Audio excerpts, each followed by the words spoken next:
الكباب بالمطبخ السوري 27 نوع. أنا اليوم سويت لكم بفيديو واحد منهم 6 أنواع تشكيلة كاملة على العيد، وقربوا معي لعندي لنشوف إيش الأنواع اللي حضرناها.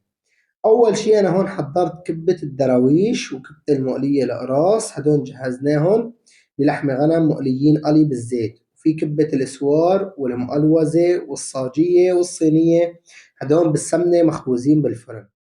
بالدراويش بيطلع طعمة التقميرة فيهم. وعنا هون الصاجية، هي رح أقسم لكم إياها. هي الصاجية الحرف العالي غير الصاجية القرص الكبير الرقيقة، وهي بلحمة فروج. المقلوزة هي جنب الشاكرية أو الأرمان جنب اللبنية، بتطلع كتير طيبة ومتماسكة، فيكم حتى تطبوها في قلب. وهي الصينية في كتير ناس بتفرط معهم ما بيعرفوا ليش. هون أنا موضح بطريقة التحضير إيش لازم نحط للحشوة وشلون لازم نشتغلها حتى تتم متماسكة معنا بهالشكل. السلام عليكم وأهلا وسهلا فيكم بفيديو جديد ووصفة جديدة. بس قبل ما نبدأ وصفتنا لليوم، حابب أعايد عليكم بمناسبة عيد الفطر المبارك. إن شاء الله بينعاد علينا وعليكم وعلى الأمة الإسلامية بصحة وعافية، وإن شاء الله الله يرزق الجميع ويهنيهم ويسعدهم. وحبيت أساوي لكم أكلة اليوم من قلب البيت السوري وعلى الطريقة السورية. أكلة كتير مهمة وكتير معتبرة بالسفرة السورية، وما بيمرق العيد إلا ما تتاكل في البيوت السورية. ووصفتنا لليوم رح تكون الكبة. طريقة سهلة وجدا مبسطة، وبلحمة فروج وغنم مع بعضها. رح نساوي قسم هيك قسم هيك، ويلا سوا نبلش طريقة التحضير.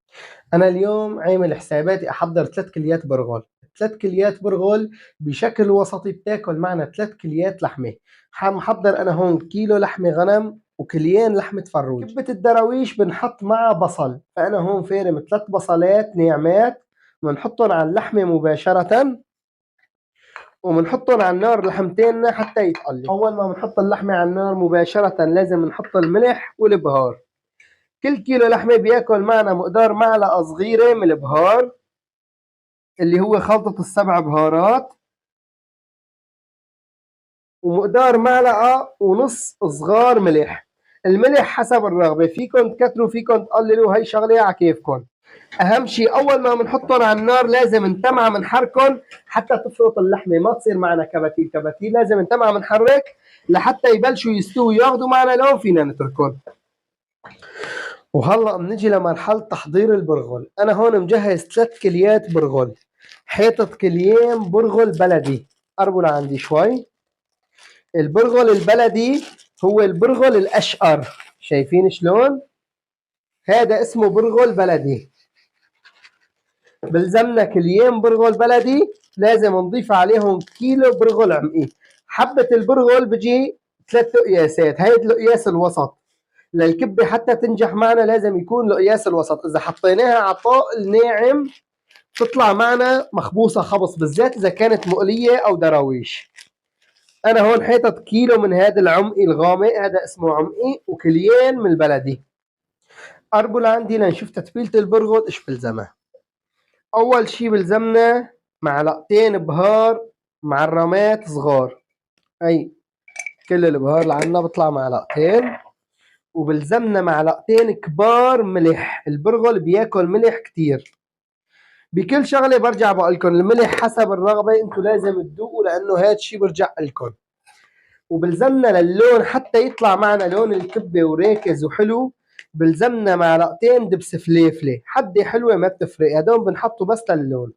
3 كليات برغل بياكلوا معنا معلقتين كبار. وبلزمنا 4 حبات او 3 حبات بصل حسب المتوفر عندكم. وبنجي على دور المي.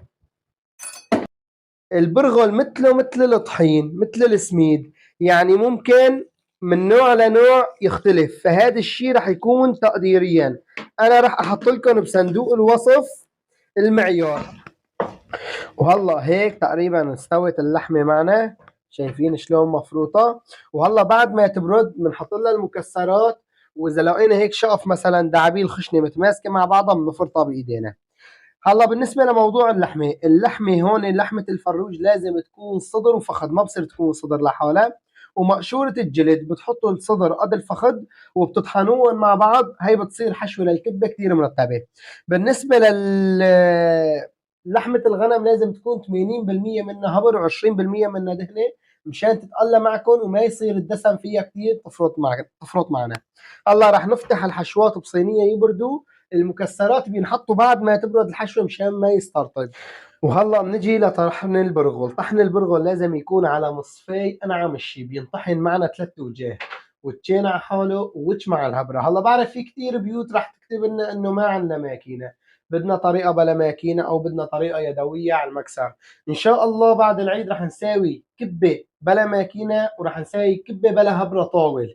بس هلا حاليا نحن عم نشتغل الكبه على اصولها، والكبه باصولها لازم يكون البرغل خشن ولازم يكون متوفر الماكينه. ان شاء الله في فيديوهات قادمه رح نساوي لكم كبه يدويه وكبه حتى بدون هبره وبكلف كتير اقتصاديه. هلا بنبلش اول شي بطحن البرغل.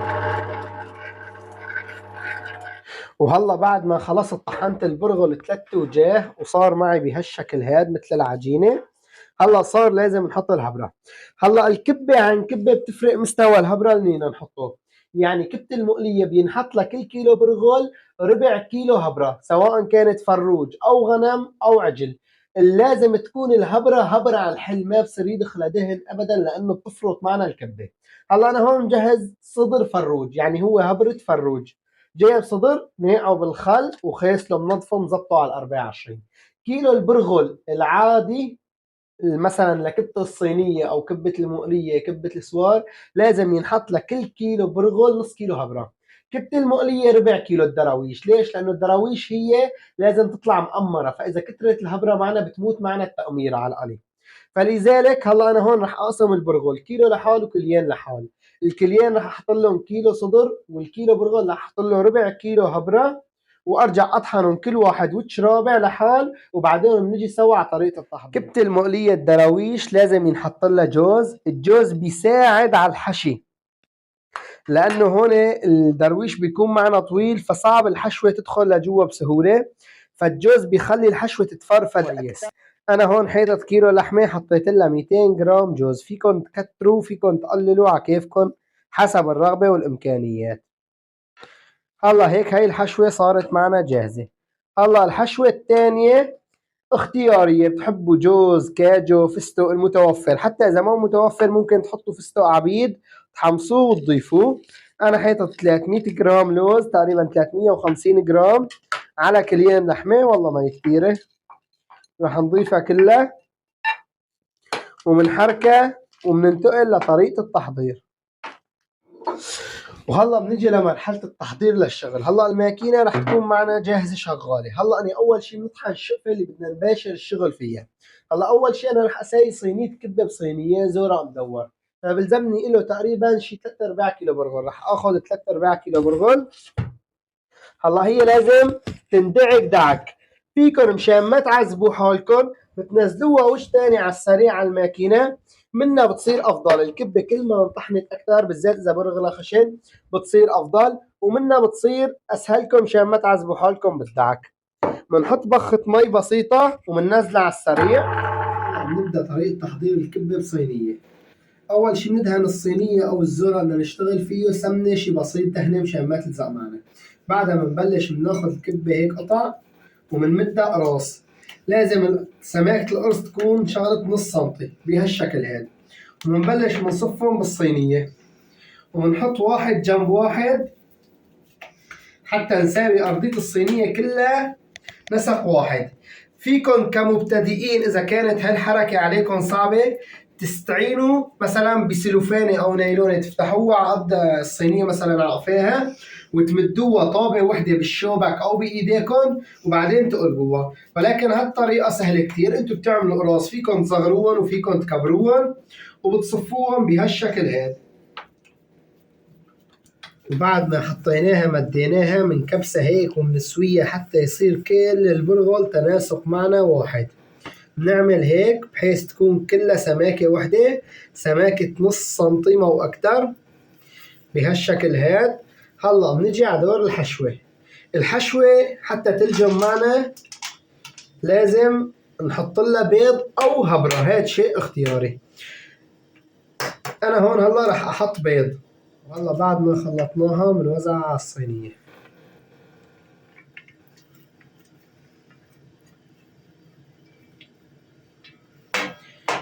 بشكل متساوي، تفرفدوها وبتكبسوها.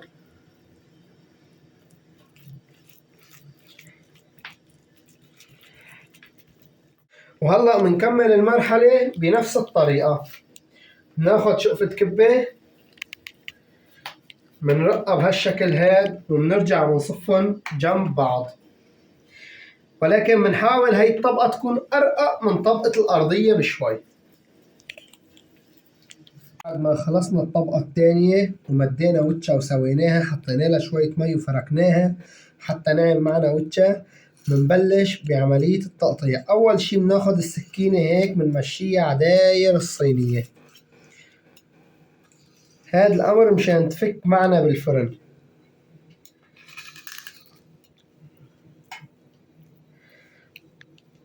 تاني شي بناخدها بالطول، بتحبوا في قفص سكينة بتحبوا بطولة هيك، كبة الصينية لازم تصير حروز معنا، فلذلك أول شي بنقطعها هيك،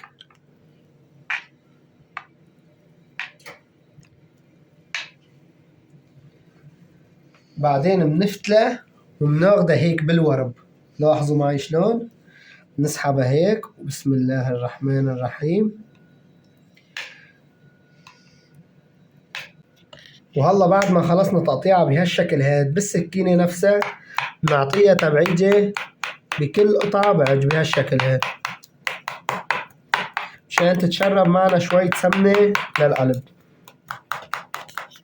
وهلا بنجيب سكينة حدة تكون كويسة، بعد ما تركنا الكبة 4-5 دقايق تنشف مشان ما تفرط معنا بالتقطيع والبرغل يشرب المي بتتماسك أكتر. لازم نكمل كل خطرة سمناه لتحت للأخير حتى تنزل السمنة على الأرضية بهالشكل هاد. وهيك بهالشكل هاد بندهن السمنة، بس انتبهوا لا تخربوا الوجه، السمنة لازم تكون طرية بهالشكل هاد، تعفسوها بإيدكم شوي بعدين بتدهنوها مثل المرهم على الوجه بهالشكل هاد. وهلا بنجي سوا على طريقة تحضير الكبة المقلية. أول شي بناخد تقطوعة كبة، أنا هلا هي رجعت طحنتها مثل ما خبرتكم مشان ما أدعك على إيدي. بناخد تقطوعة بهالحجم هاد، شايفين شلون، وبنفتحها بهالشكل هاد. قد ما بتحسنوا ترققوا رققوا، بس المهم تكون الحراف متساوية، شايفين معنا شلون بهالشكل هاد مثل الجرن. بعدين بتعبوها لحمة، تمام. بعدها بتبلشوا بتكبسوا اللحمة هيك وبتضبوا، تكبسوها هيك وبتضبوا، بعدها بتسكروا التم هيك بهالشكل هاد. هلا بنيجي على طريقة التقريص. أول شي بنعطيها هيك ضغطة مشان يفضل هوا منها تتماسك مع بعضها. بعدها بنبلش بنبطن ايدينا هيك وبنحط دعبولة الكبة وبنبلش بنكبس وبنفتل بنكبس وبنفتل. القرص لازم يفتل بين ايدينا، شايفين شلون؟ كل ما كبسنا وفتلنا أكتر بتلاقوا القرص عم بفتح بين ايديكم أكتر. في حال شقشقت معكم، هي مثلا في لوزة في شغلة في عملة، تعملوا هيك محلها شقفة كبة، لأنه اللوزاية هي شقة الكبة، فلذلك لازم ترجعوا تحطوها. بعدها على الداير هيك بتمشوها هيك، وهيك صار القرص معنا جاهز. شايفين شلون ما أحلاه؟ هذا على القلي بيطلع كتير طيب لأنه بتأمر تأمير. هلا أنا عندي هون جبت علبة مرتديلا، بس نجيب صينية نحط فيها. صينية بتدهنوا أرضيتها شوية سمنة أو شوية زيت ما بتفرق. هلا أنا هون جبت علبة مرتديلا وكيس شقين، تمام. بنحط أول شي كيس وبناخد قطعة بنفتحها بنفس الطريقة. هلا هي الطريقة ما بتصير للقلي لأنه ما بتتأمر على السوا، هي بتصير تنخبز بالفرن مثل الكبة الصاجية. بنفتحها بنفس الطريقة، شايفين شلون؟ بس انتوا إذا كنتوا مبتدئين بتصير لكم طريقة ممتازة يعني. بنعمل هيك وبنسكر عليها مثل هديك بالضبط، بنفضيها من الهواء. بعدها بنحطها ممكن علبة فول، حمص، مرتديلا، بازيلا، أي علبة بهالشكل هاد بنقلبها على قفاها. بعدها بنحط كيس نايلو تاني وبنبلش بنشد بهالشكل هاد، تمسيد وشد لتحت، تمسيد وشد لتحت هيك، شايفين شلون؟ وهلا هيك بتطلع معكم الكبة مقولبة مقولبة، شايفين ما أحلاها؟ هلا هيك رح نتابع الشغل، نشتغل شوي تقراص بهالشكل هاد.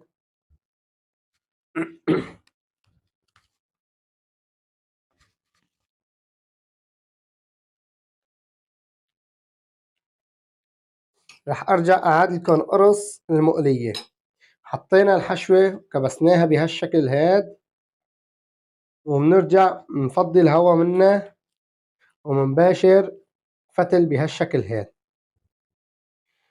شايفين شلون؟ بس صارت هيك ورقيقة بهالشكل هاد، هي صارت معنا جاهزة. شايفين شلون؟ ورح اعاد لكم وحدة من هالطريقة كمان.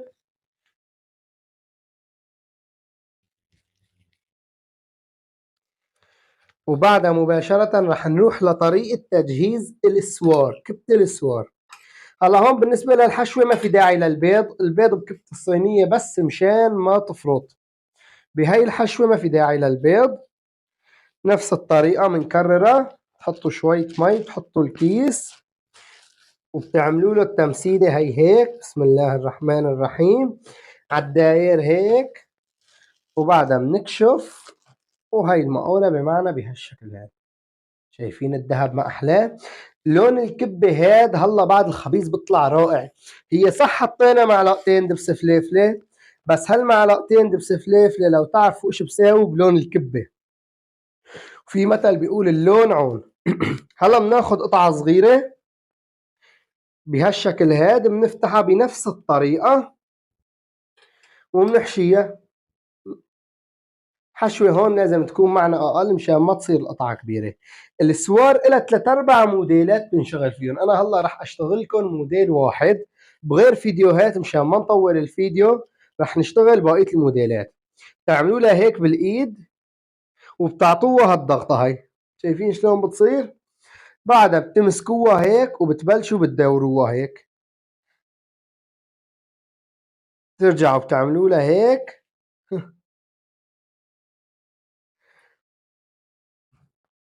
هيك بتطلع معنا الكبة جاهزة. هلأ بالمحلات نحن هذا الموديل منلته بالفستق المبشور ومنحطه هيك ومنخبزه، ولكن هلأ نحن في البيت ما رح نلته بهالشكل هاد. بنحطه على الزيت هذا. هلأ بنحطهم بهالجورة شقفة سمنة ونصفوا جنب بعض، وبعدهم بنحطه بالفرن وبنخبزه وبطلعوا معنا أطيب كبة.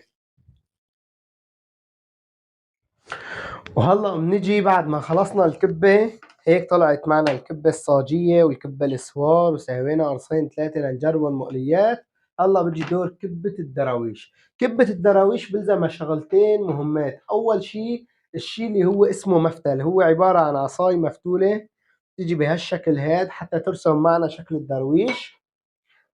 وبلزمنا قالب كبة الدراويش اللي هو هذا القالب، بيجي منه نحاس او بلاستيك بيطالع الكبه مقولبه.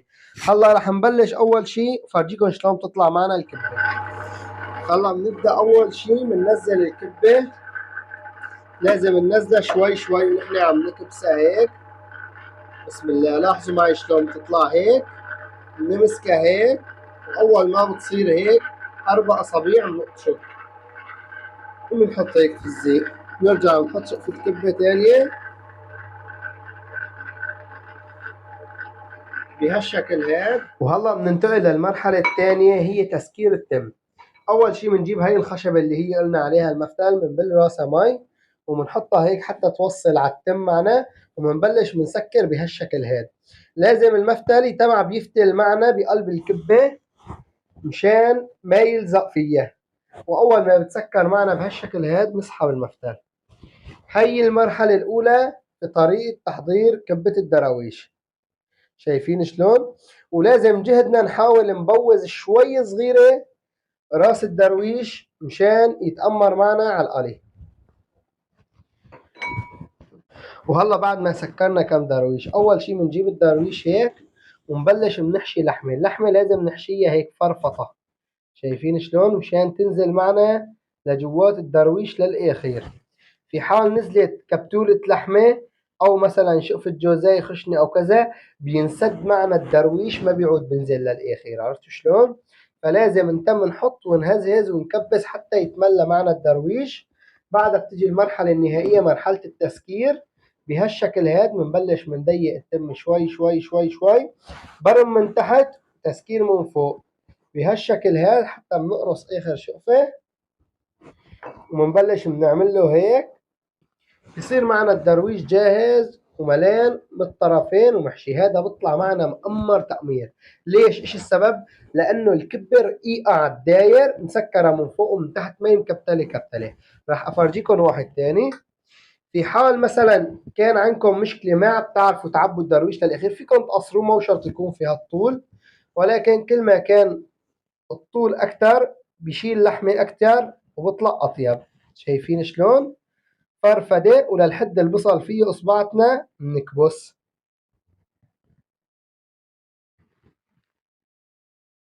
كيلو اللحمه بطلع تقريبا معنا شي 55 ل 60 قرص مع 200 جرام جوز. طريقه التسكير بهالشكل هاد مثل كبته المقلوزه. شايفين شلون؟ وهيك بطلع معنا الدرويش جاهز ومقولب مقولبه. ومنصفر على الزيت حتى ننتقل لمرحله القلي. وهلا بنجي على طريقه القلي. اول شيء حطينا الزيت على النار. الزيت لازم يكون حامي حامي حامي، طبعا مو لدرجه يصل للحرق، ولكن لازم يكون حامي. بنحط هيك قرص كبه. اذا جاز معنا بهالطريقه معناتها الزيت جاهز ننزل فيه. ثاني شيء ما لازم نكتر الوجبه، يعني لازم الوجبه ما تتجاوز الست دراويش، لانه العجينه الكبه معنا هون رقيقه، فلذلك ما لازم تطول بالنار. طبة ما طالعة بتكون جاهزة معنا بهالشكل هاد. بنطبن أول شي وبنستنى هيك مدة نص دقيقة بتروح هالفورة الزيت هاي. بنبلش نعطيه فتلة هيك للقرص، يعني بحيث التحت لفوق والفوق لتحت وبهداوة. القلي ما بيطول، جدا سريع. الزيت لازم يكون حامي حتى يتأمروا معنا.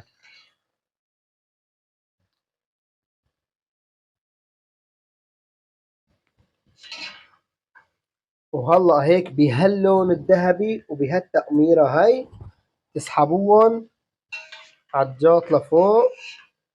ويا عيني يا عيني، شي ما بيشبهه شي. بسم الله الرحمن الرحيم. ما بنطب وجبة تانية مباشر، بنستنى على الزيت نص دقيقة يرجع يستعيد الحماوة اللي كان فيها، بعدها بنكمل طب الوجبة التانية.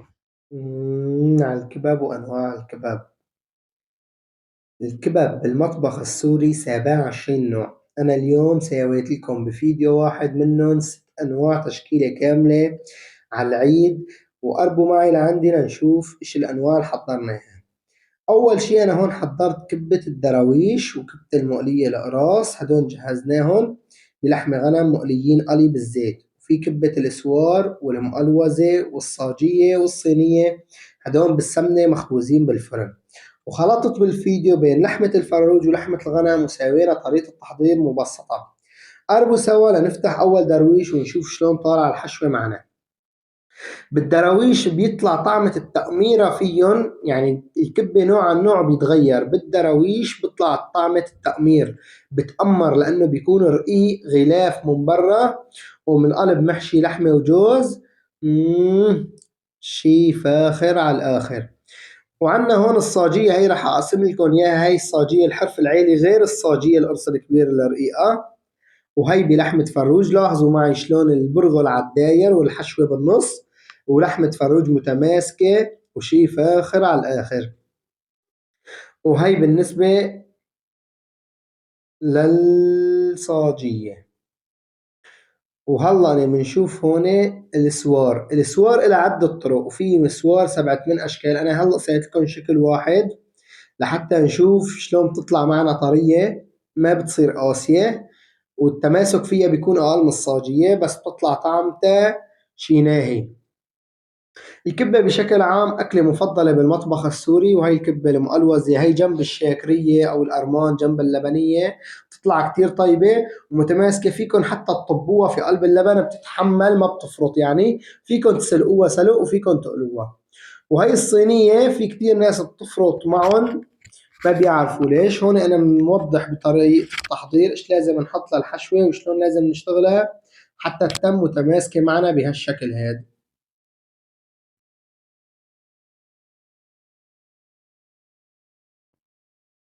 وبسم الله الرحمن الرحيم. وصفة بتستحق التجريب، لا تنسوا تدعمونا باللايك، والسلام عليكم ورحمة الله وبركاته.